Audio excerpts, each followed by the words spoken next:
Okay, it's 30 days to Pesach, and the Gemara says, Shulchan Aruch says, now the Rebbe brings it down, that 30 days before the Yom Tif, in the time of the Beis Hamikdash, the Chachamim established that you have to learn the laws of the Yom Tif 30 days. In fact, it says 30 days before Pesach, 30 days before Shavuos, and 30 days before Sukkot. Why? Because at the time of the Beis Hamikdash, there were a lot of laws. They had to bring a carbon, the various carbonas on the Chag.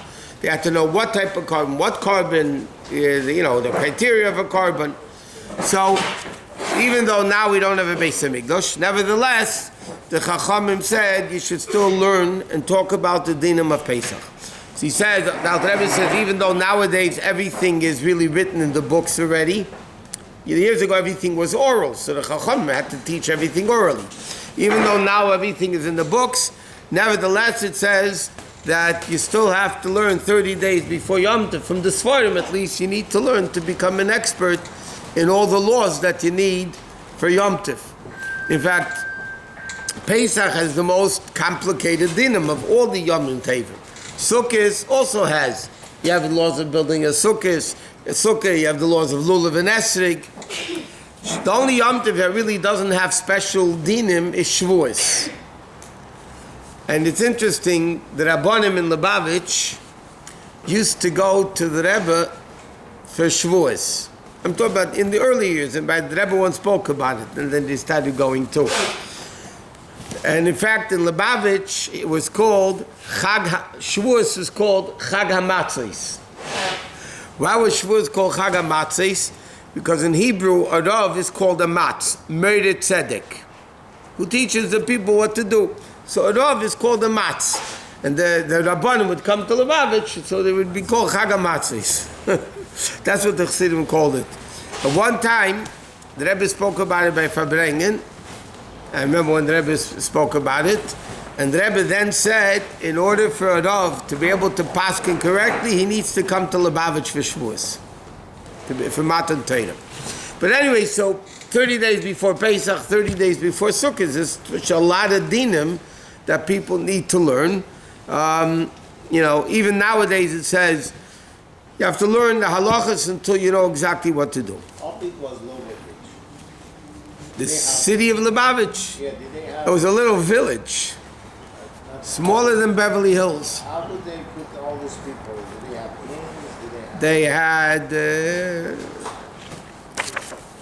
people just. They didn't need much space. Loaded up, right? It's a small town. So many if you go to Lubavitch, I was never there. If you go to Lubavitch today, it's mamish a village. Still isn't better to spend time learning things new? You haven't learned before than studying things that are. That's the rest of the year. You learn all the other things. Before Yom Tov, you have to learn the dinim of Yom Tov. Like Shabbos, the whole week you learn Hilchos Shabbos, davening, all those dinim. But now, before the Yom Tov, you have to know what to do on the Yom Tov. Okay, but it's now also halachically, now that it's 30 days before Pesach, you have to be more careful with chametz things. In other words, even though you really have to be careful the whole year, but if you are learning in a book, reading a book or a sefer, and you're eating chametz, like you're eating a piece of cake and you have a cup of tea with a piece of cake, and you're reading a book or learning a sefer. So then you have to be more careful with the crumbs to get in the book, because 30 days before Pesach is already the era of the atmosphere of Pesach, and you have to make sure chametz doesn't stick to any things and any, you just have to be much more careful because it's 30 days before Pesach.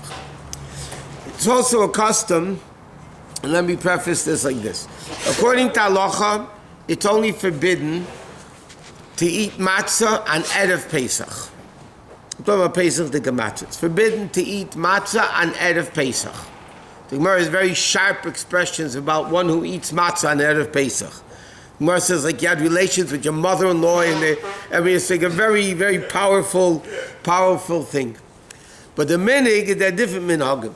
Some people have a minig that they don't eat Pesach the Gematzah 2 weeks before Pesach. Our minig, the Rebbe writes that was the minig of the Gra and a bunch of other people, that they would not eat matzah 30 days before Pesach. In other words, starting from Purim, we already don't eat any Pesach de matzah. Some people question if that applies to chametz de matzah also, or just Pesach de matzah. So the way we hold is chametz de matzah is not matzah, it's bread. Just looks like matzah. Chametz de matzah. I asked Rabbi Dvork himself. He said to me in Yiddish, chametz de matzah is bread. It's not matzah. There's nothing to do with that. My father told me he remembers when he was in yeshiva, and they used to have a fabrengen like the Shabbos before. They used to have shalosh shudas, and they used to have a chazar amayim, or whatever. He was still a bach when he just came close to Lubavitch. And he remembers big chassidim that Rabbi Avram Ziskin. I remember him as a very great chassid. The Shabbos before Pesach, they would serve chametz de matzah. What did people eat years ago in the shul shalosh shudas?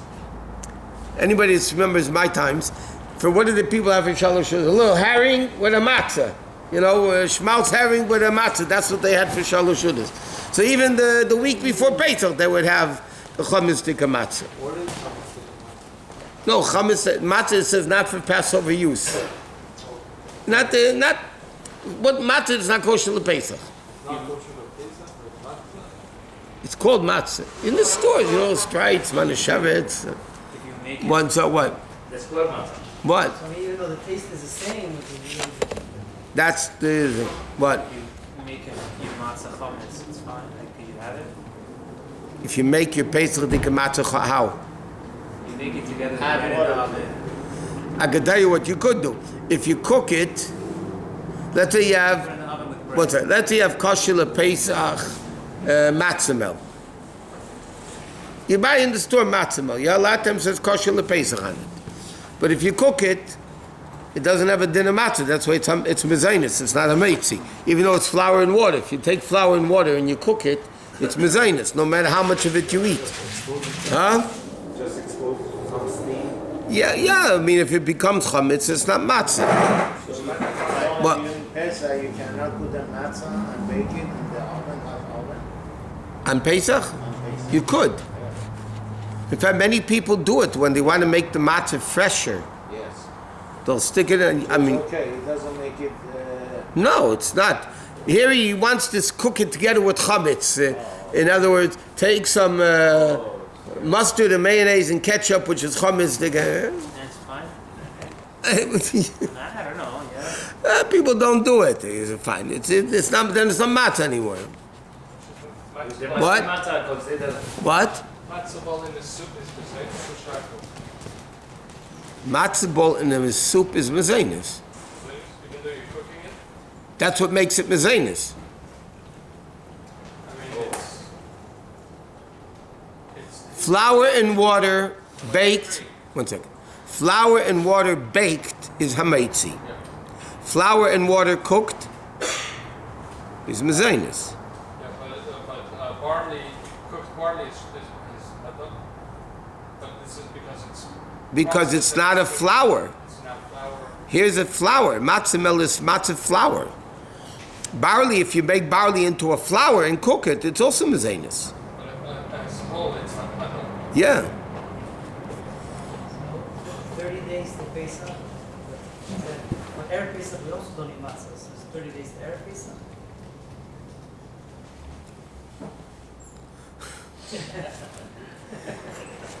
"30 days before Pesach." It's not 30 days before Erev Pesach.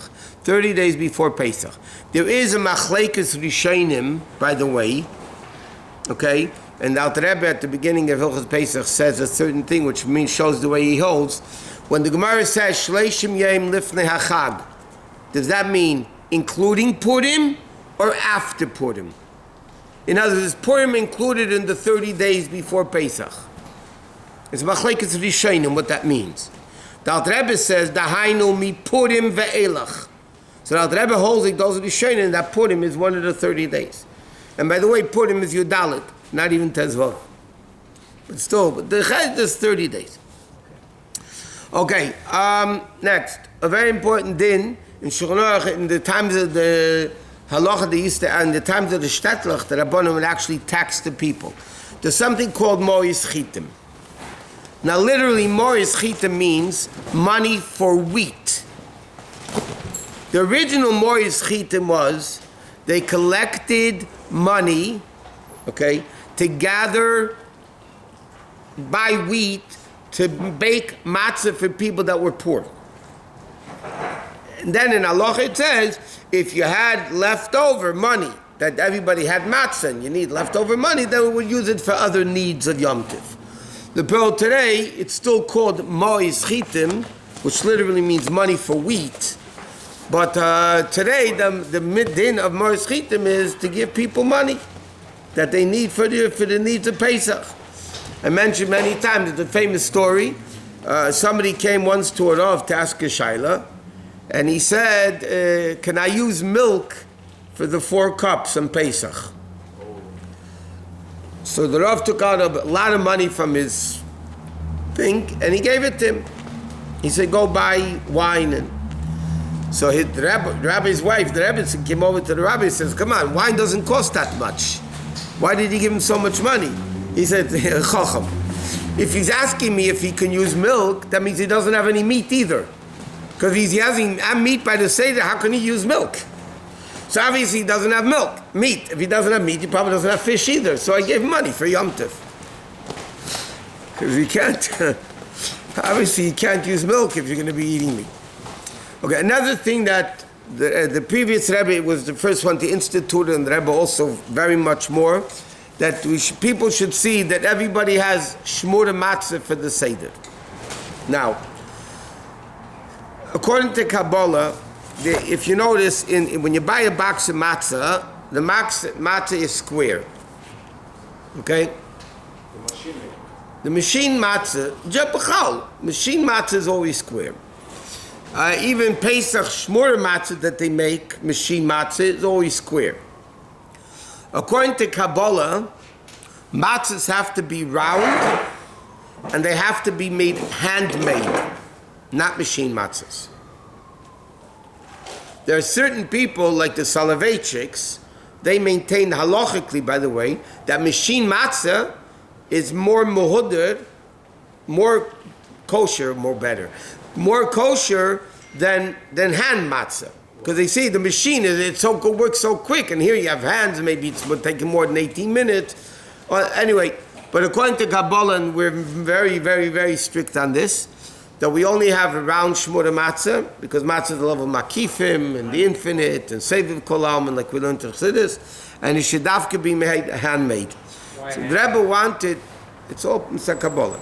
And it should also be in a way that everybody, whoever you're in touch with, should make sure that they have, at least for the Seder, shmurah matzah to be able to fulfill the mitzvahs properly of matzah.